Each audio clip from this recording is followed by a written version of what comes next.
What's up, everybody? Chris back here from CCJ the Saiyan Elites. Hopefully you guys are having an awesome day. Wanted to bring you guys another deck idea that I came up with, known as the UI Freiza Swap leader or deck.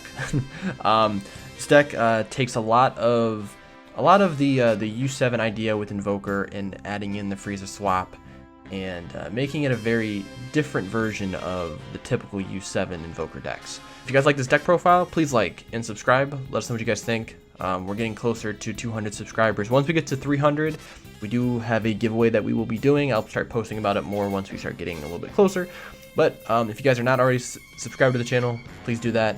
Let everybody know about it. Let's hope the Dragon Ball Super community grow and continue to expand. So with this deck, we use the UI Red Blue Surge Leader. That's where the UI portion of this deck name comes from. And this leader is extremely good, extremely good. It won the last big event. It has a lot of uniqueness to it. It is very tied to U7 in some instances, which is why Surge Q, the red-yellow leader, tends to get played a little bit more. But the idea is still the same with this. We are going to be running some INVOKER stuff, but we're going to be running a completely different engine with that. So with this leader, when this card is in battle, you get to choose one extra card in your hand, place in the drop area, and then you get to choose one life, up to one life, so you don't have to take a life. Then you draw, and this card gains 5k for the duration of the battle. And the skill is negated for the rest of the battle. So you can only do this once per battle, but you can do it every single battle. So when you swing, instead of having to combo a card, you can just drop an extra card, take a life, draw one, and gain 5k. Same thing on your defensive step. This allows you to self-awaken very easily, which is a very big thing for Surge Leaders. You want to get down to that sweet spot of 5 or 3 life, depending which Surge Leader it is, so you can start using your abilities. When you awaken, this is a draw 3, restand 1, which makes sense, considering all the restand ability this archetype has with red and blue. And then on the front side, your active main in battle, when you're at 5 of life, you'd attach a card. You can either choose up to 3 multicolor extra cards with different names in your drop, or warp, add them to your hand.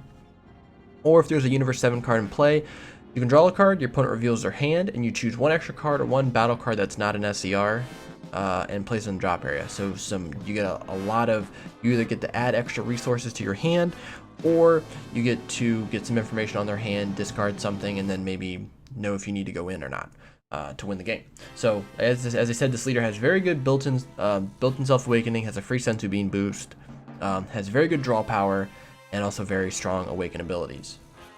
So for the engine, we run the Frieza Swap engine, as you can probably tell by the name of the video. So we run 4 of the 1-drop Friezas, 3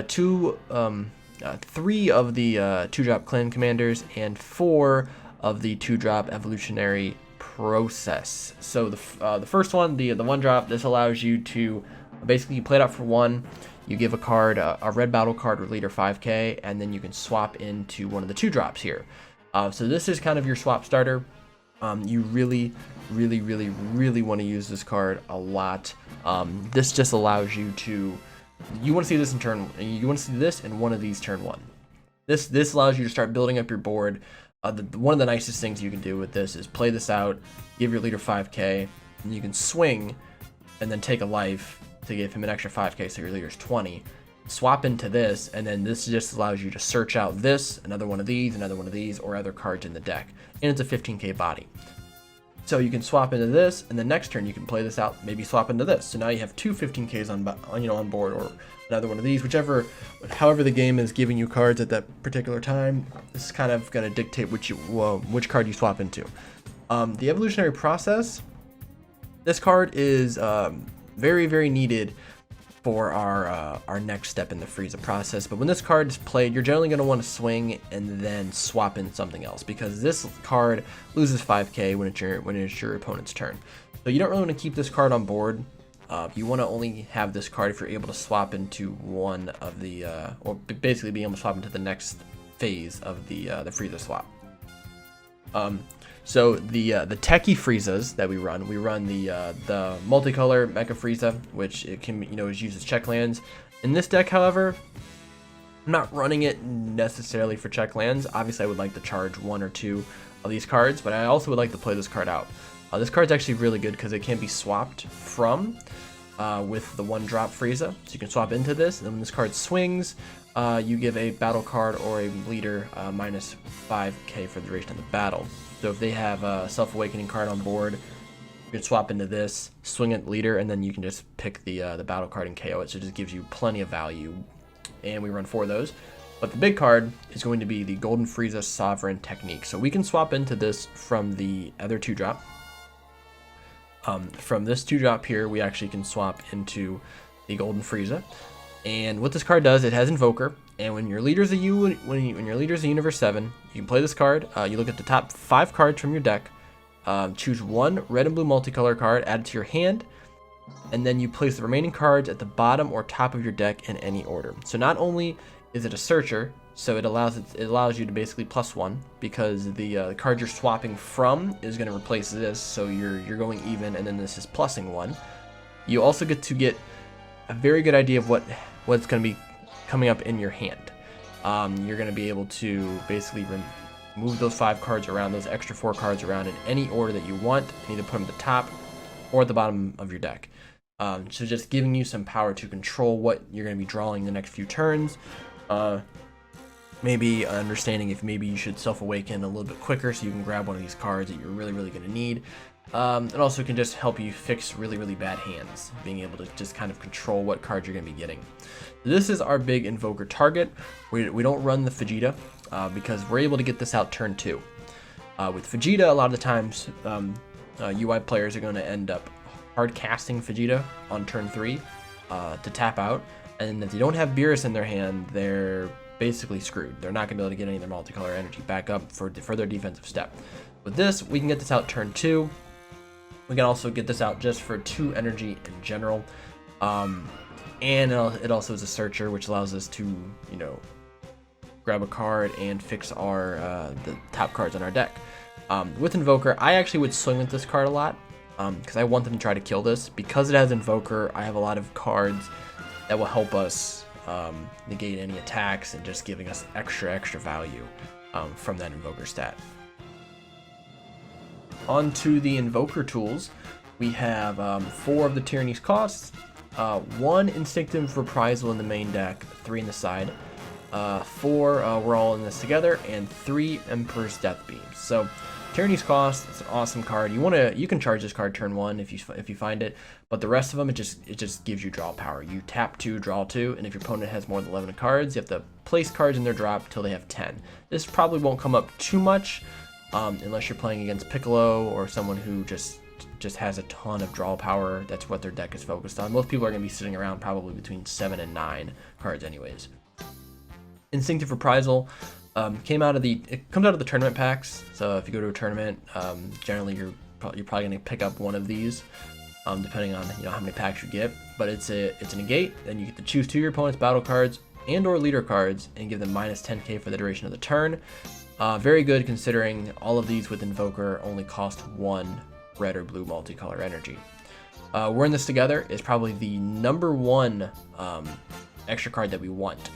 For one, this card allows us to, if our leader is the Universe 7, we can choose all of our opponent's battle cards with 25 power or less and KO them. It obviously does not go through barrier, but the really interesting part is that we can tap 1 red energy, and if our leader is a Universe 7, we can pull this card back to our hand from the drop. Even if we discard this with our leader ability, we can just tap 1 red energy and get this card back at any time. Very good board clear, has the ability to recycle, just an extremely good card. And Emperor's Death Beam, this is why we're not really too worried about swinging with our Frieza, because this has an active main and an active battle where you can choose one of your opponent's battle cards, ignoring barrier, and give it minus 30k for the duration of the turn. This card can be sent from the drop to the warp, and you can look at the top card of your deck. If it's a multicolor extra card, you can add it to your hand, otherwise place it on the top of your deck. So once this card is even in the drop area, this card still has use by being able to search the top card and just maybe be able to draw something else that you could potentially need. Just a lot of usefulness in this, and like I said, because we have Invoker, all of these cards only cost 1 red and blue multicolor to cast, which is extremely good. For our defensive cards, we run 4 of the Dimension Magics. A very good card, allows you to restand 2 energy. Frieza's no introductions. This is a 2-drop battle card on our opponent's turn, very similar to Topo. And then this card allows us to play 5-drop on top of this for 3 energy. So we can cheat out the 5-drop that we do run in this deck from this card. And then Topo is just good old reliable. You play this card, you pitch a card, and now your opponent can attack for the duration of the turn unless they want to drop 2 cards from their hand to the drop area. So very, very good. We run a 2-2 split because we want to use this Frieza's ability in this particular deck. This is our arrival engine here. So we run 3 of the cooler Trianical Assaults. This is your arrival. This is your big arrival target. I put 4 on here. I believe I run 3 or 4 of these. I've actually changed it quite a bit since I've been playing it on Untap. But what this card does, when you play it, you choose 2 of your opponent's battle cards, ignoring barrier, minus 10k, and then they mill a card. And then it's a 20k double strike, just an extremely, extremely strong card. Beerus here, the Divine Obliterator. This is your super combo. You combo with this, allows you to, pay for the arrival for here, but also just allows you to restand any blue-red multicolor energy you have. So just giving you the Senzu Bean effect. This card here, the Beerus Whis Angel Rare. This is our emergency invoker card. So if we have 3 or more energy, when one of our blue or red battle cards is removed from the battle area by an opponent's skill, we can play this card from our hand. And then if it's your opponent's turn, when you play this card at the end of the turn, you place this card at the bottom of your deck, and then you draw 1. So it's a 20k blocker invoker. So if our 20k Frieza ends up getting demolished for some reason, some skill, we can play this card out, and now we have the ability to use Invoker for the rest of the turn. And then on our turn, we put this card at the bottom of our deck, and then we draw a card. So it helps kind of just replenish our hand a little bit, but it also just gives us a big card that we can use to fend off some extra attacks. And then the finishing cards of the deck, we have Full Power Frieza 100% Overdrive. We run 3 of these, 2 in the main deck, 1 in the sideboard. This is your big board clear, your big pushing of damage. You also have a way to cheat it out, like I said, with the technically with the 3/4 drop. What this card allows you to really do is just apply pressure. If you're able to if you have this card in your hand and you're able to either hard cast it for 5 or cheat it out by using the 3 energy from the 4-drop. When it swings, you choose all your opponent's battle cards, ignoring barrier, and they all get minus 30k.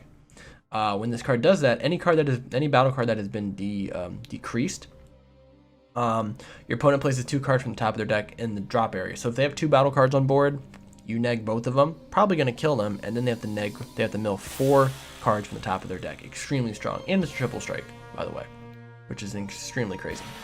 And then we have the big boy, Son Goku Vegeta Apex of Power. This is your secret rare. So for 1, you can cast this out for 5. It has an activate main, very similar to the Baby Janempa card from set 8. And if your leader is a Universe 7, and you have 5 or more red and blue multicolor cards in your drop area, negate the skills of all of your opponent's non-extra cards in all areas until you're at the end of your opponent's next turn. And then play this card from your hand. So this removes leader cards, I believe, and battle cards abilities. So neither one of those, and field spells, obviously they have field spells. So basically removes everything except for extra cards. So they can still negate, but that's why when you run this leader, you want to make sure, you want to try to use one of your Universe 7 cards on board. Use your Surge ability to look up and see if they have any negates. If they don't, play this from your hand. It's got Victory Strike, so if it deals damage, you automatically win the game. Extremely, extremely strong. For the sideboard tools, we have 3 Senzu Beans that we don't run the main. There wasn't a lot of deck space, but if you absolutely need them for extra defense, untapping, you can pull these in.